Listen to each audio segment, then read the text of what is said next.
অন্যান্য নবীদের তুলনায় মুসা আলাইহিস সালামের জীবনে একটু বেশি পরীক্ষা দিতে হয়েছিল।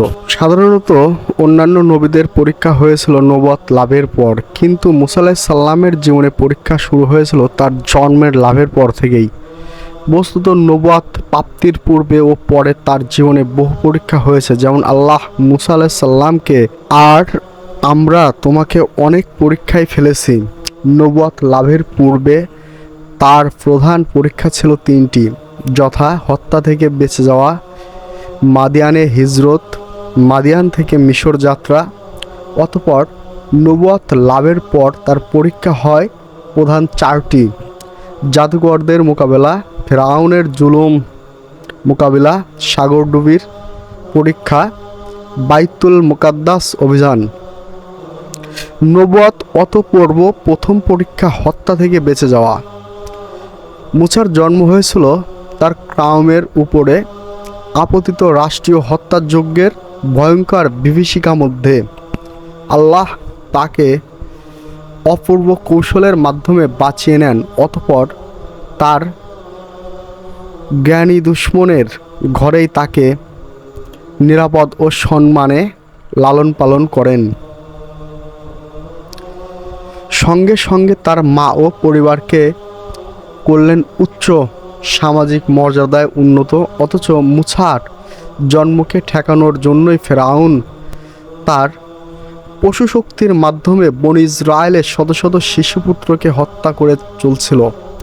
এ বিষয়ে ইতিপূর্বে আপনাদেরকে বলেছি।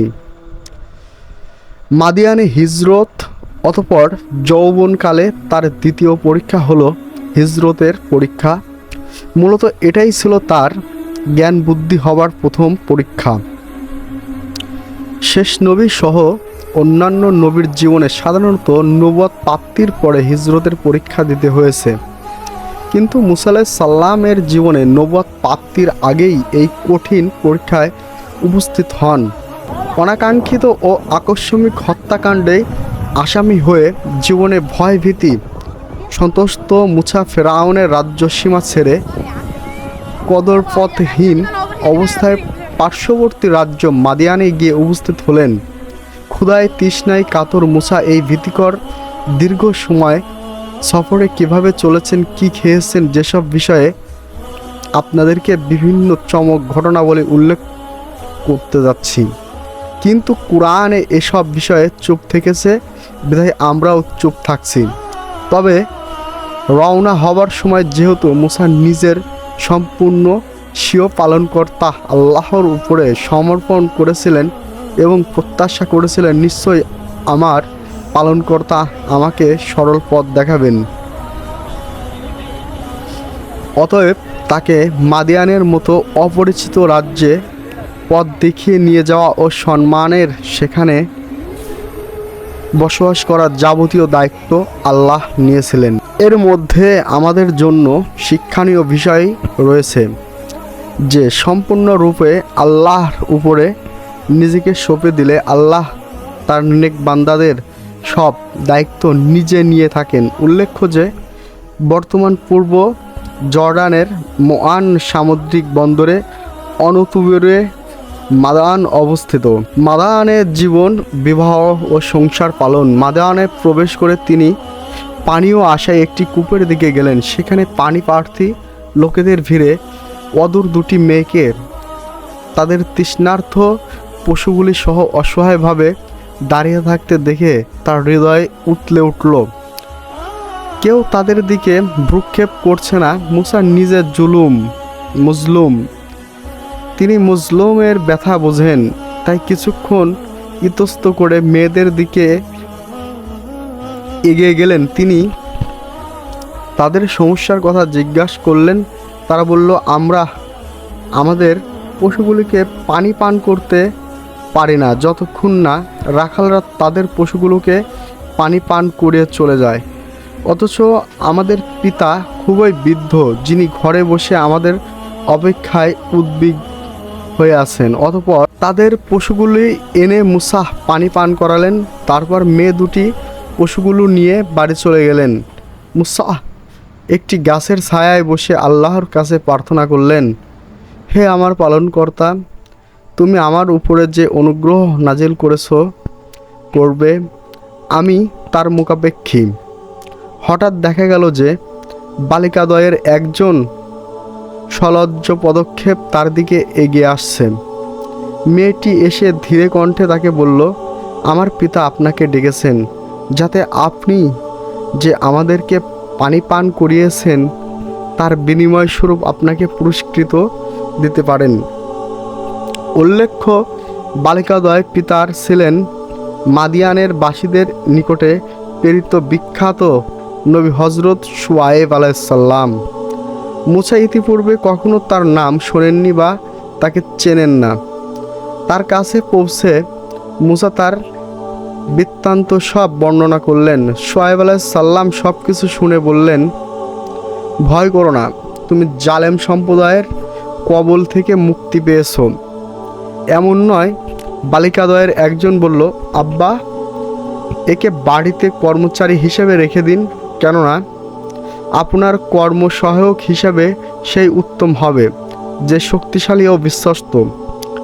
তখন তিনি মুসাকে লক্ষ্য করে বললেন, আমি আমার এই কন্যাদ্বয়ের একজনকে তোমার সাথে বিবাহ দিতে চাই, এই শর্তে যে তুমি 8 বছর আমার বাড়িতে কর্মচারী থাকবে। তবে যদি 10 বছর পূর্ণ করো সেটা তোমার ইচ্ছা, আমি তোমাকে কষ্ট দিতে চাই না। আল্লাহ চাহেন তো তুমি আমাকে সদাচারী হিসেবে পাবে। মুসা বলল, আমার ও আপনার মধ্যে এই চুক্তি স্থির হলো।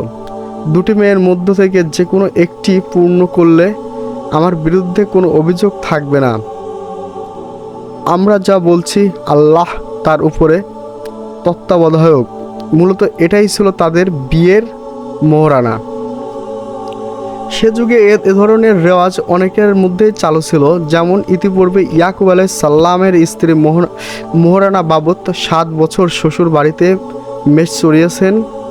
এভাবে অচেনা অজানা দেশে এসে মুসা আলাইহিসসালাম অন্ন, বস্ত্র, বাসস্থান এবং অন্যান্য নিরাপত্তা সহ অভ্যন্তর মাদিয়ান ও নির্ভরযোগ্য একজন অভিভাবক পেয়ে গেলেন। সেই সঙ্গে পেলেন জীবনসাথী একজন প্রতি পরায়ণতা বুদ্ধিমতী স্ত্রী। অতঃপর সুখে স্বচ্ছন্দে মুসার দিনগুলি অতিবাহিত হতে থাকল। সময় গড়িয়ে এক সময় মতপূর্ণ হয়ে গেল।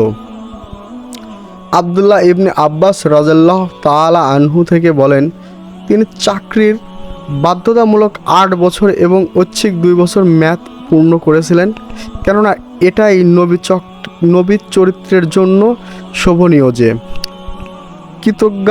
কৃতজ্ঞতা স্বরূপ ঐচ্ছিক 2 বছর তিনি পূর্ণ করেন। আবদুল্লাহ ইবনে মাসউদ রাদিয়াল্লাহু তাআলা আনহু বলেন, সর্বাধিক দূরদর্শী ব্যক্তি ছিলেন তিনি।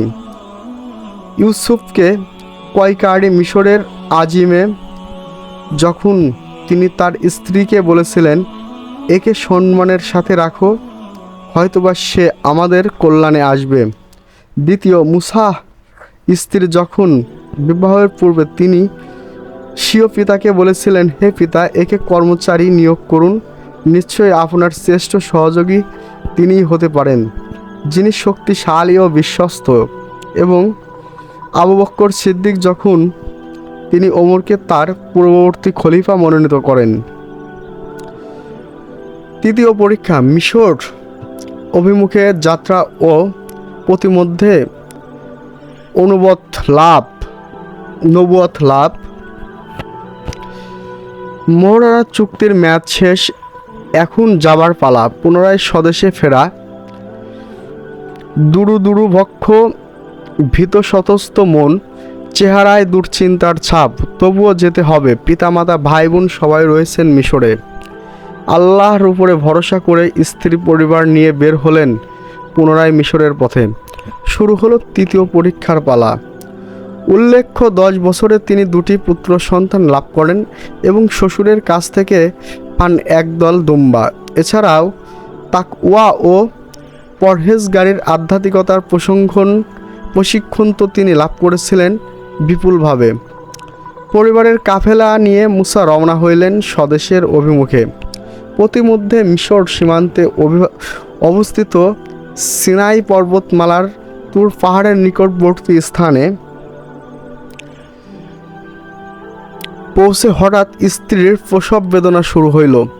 এখনই প্রয়োজন আগুনের, কিন্তু কোথায় পাবে আগুন? পাথরে পাথরে ঘষে বৃথা চেষ্টা করলেন কতক্ষণ। প্রচুর শীতে তুষারপাতের কারণে পাথর ঘষার কাজ হইল না। দিশেহারা হয়ে চারিদিকে দেখতে লাগলেন। হঠাৎ অনবর্তী দূরে আগুনের হালকা নজর পড়ল। আশায় বুক বাঁধলেন। স্ত্রী ও পরিবারকে বললেন, তোমরা এখানে অবস্থান করো, আমি আগুন দেখিতেছি। সম্ভবত আমি তা থেকে তোমাদের জন্য কিছু আগুন জ্বালিয়ে আনিতে পারিব, অথবা সেখানে পৌঁছে পথের সন্ধান পাব।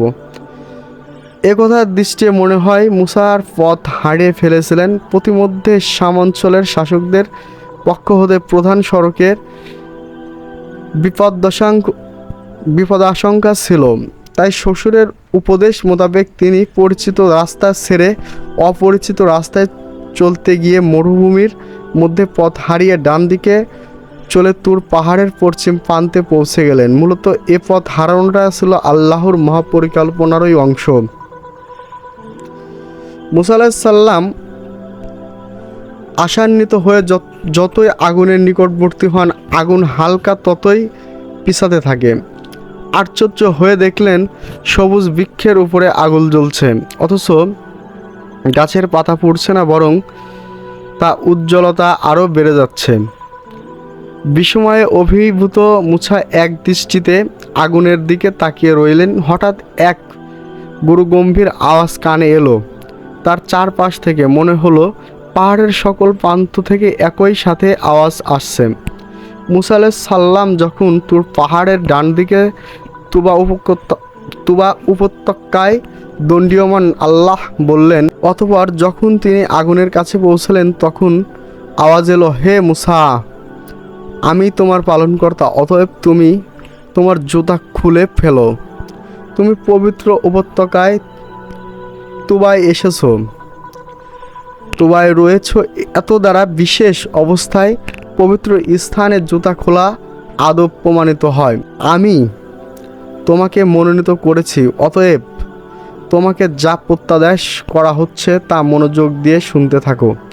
নিশ্চয় আমি আল্লাহ, আমি ব্যতীত কোনো উপাস্য নেই। অতএব আমার ইবাদত করো এবং আমার স্মরণে সালাত কায়েম করবে।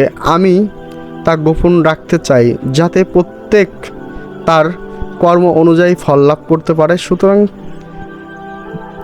যে ব্যক্তি কিয়ামতে বিশ্বাস রাখে না এবং নিজ বৃত্তির অনুসন্ধান করে, সে যেন তোমাকে নিবৃত্ত না করে, তাহলে তুমি ধ্বংস হয়ে যাবে।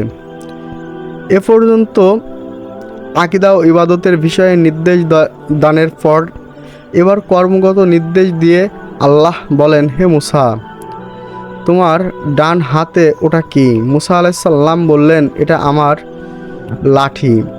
এর উপরে আমি ভর দেই এবং এর দ্বারা আমার ছাগলের পালের জন্য গাছের পাতা থেকে পাতা ঝেড়ে নামাই।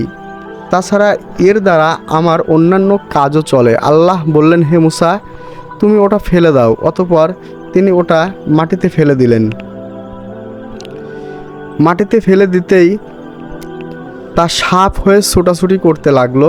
আল্লাহ বলেন, তুমি ওটা ধরো, ভয় করো না, আমি এক্ষুনি ওটাকে পূর্ব অবস্থায় ফিরিয়ে দেব।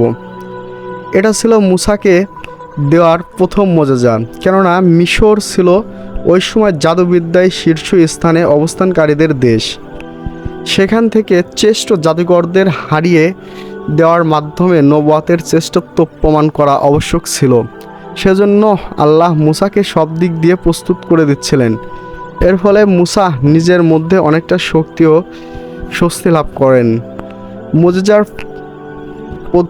প্রদানের পর আল্লাহ তাকে দ্বিতীয় মুজিজা প্রদানের উদ্দেশ্যে বলেন, তোমার হাতের বগলে রাখো।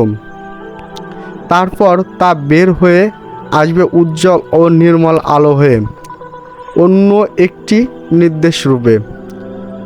এটা এজন্য যে আমরা তোমাকে আমাদের বিরাট নিদর্শন বলি, কিছু অংশ দেখাতে চাই। আল্লাহ বলেন, আমরা মুসাকে 9টি নিদর্শন প্রদান করেছিলাম। এখানে নিদর্শন অর্থ একদল বিদ্বান মুজেজা নিয়েছেন, তবে 9 সংখ্যার উল্লেখ করার এর বেশি না হওয়াটা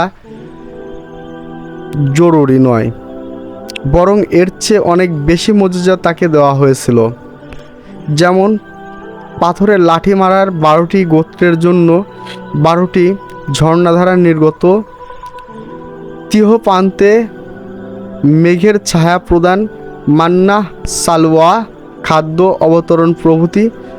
তবে এ 9টি ছিল অধিক গুরুত্বপূর্ণ ও শ্রেষ্ঠ নিদর্শন সমূহের অন্তর্ভুক্ত, যা ফেরাউন সম্প্রদায়ের প্রদর্শন করা হয়েছিল। আব্দুল্লাহ ইবনে আব্বাস রাদিয়াল্লাহু তাআলা আনহু উক্ত 9টি মুজিজা নিম্নরূপে গণনা করেছেন। প্রথম, মুসা আলাইহিস সালাম এর ব্যবহৃত লাঠি, যা নিক্ষেপ করা মাত্রই অজগর সাপের ন্যায় হয়ে যেত। ভদ্র হাতে যা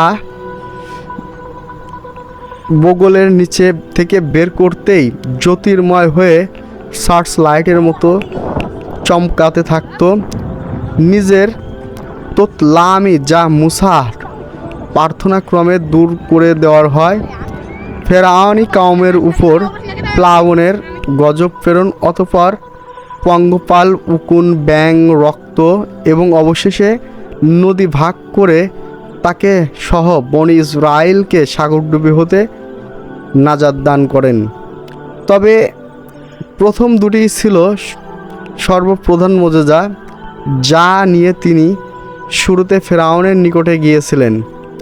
অবশ্য কুরআনে বর্ণিত আয়াতসমূহ থেকে প্রতীয়মান হয় যে প্রথমে ফেরাউনের সম্প্রদায়ের উপর দুর্ভিক্ষের গজব এসেছিল। যেমন আল্লাহ বলেন, আমরা পাকড়াও করেছিলাম ফেরাউনের অনুসারীদেরকে দুর্ভিক্ষের মাধ্যমে এবং ফসলাদির ক্ষয়ক্ষতির মাধ্যমে, যাতে তারা উপদেশ গ্রহণ করে। হাফেজ ইবনু কাসির তোতলামিটা বাদ দিয়ে দুর্ভিক্ষ সহ 9টি নিদর্শন বর্ণনা করেছেন।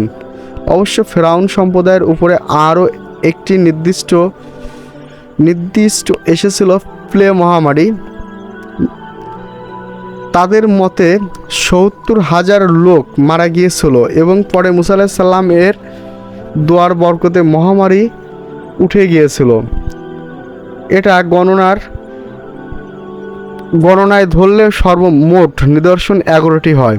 তবে 9 কথাটি ঠিক রাখতে গিয়ে কেউ তোতলামি ও প্লে বাদ দিয়েছেন, কেউ দুর্ভিক্ষ ও প্লেগ বাদ দিয়েছেন। মূলত 9টাই ছিল মুসা আলাইহিস সালামের নবুয়তের অকাট্য দলিল ও গুরুত্বপূর্ণ মুজিজা, যা মিশরের ফেরাউন সম্প্রদায়ের উপরে প্রদর্শিত হয়েছিল। এগুলি সবই ছিল মিশরে, অতএব আমরা সেখানে পৌঁছে এসবের বিস্তারিত বিবরণ পেশ করব ইনশাআল্লাহ।